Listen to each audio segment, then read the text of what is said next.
ఒక చిన్న స్టోరీ చెప్పనా? అమ్మాయి ప్రతిరోజు తన నాన్నకి జాగ్రత్త నాన్న అని చెప్పి పంపేది. అయితే ఆ రోజు మాత్రం తనకి చాలా కోపమొచ్చి వాళ్ళ నాన్నకి ఏమీ చెప్పలేదు. ఏమీ మాట్లాడలేదు. రోజు తన నాన్న ఇంటికి వచ్చిన తర్వాత తన కూతురితో ఇలా అన్నాడనమాట.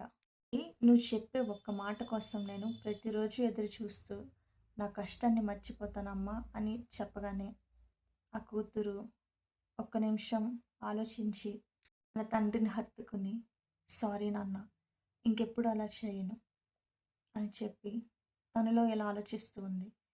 నేను ప్రతిరోజు నాన్నతో జాగ్రత్త అని చెప్పే మాట నాన్నకు ఎంత విలువైందా అని. మన జీవితంలో కూడా ఎవరో ఒకరు ఇలానే ఉంటారు కదా! వాళ్ళు చెప్పే మాటలు మనము చాలా ఈజీగా విడిచిపెట్టేస్తాం. కానీ ఆ మాటలు చెప్పేవారు ఒకరోజు మౌనంగా అయిపోతే ఆ బాధ ఎలా ఉంటుందో కదా! అలానే నా జీవితంలో కూడా ఒక వ్యక్తి అలానే నా ప్రతి కష్టంలో ఆ వ్యక్తి నాకు చాలా ధైర్యాన్నిచ్చేవారు.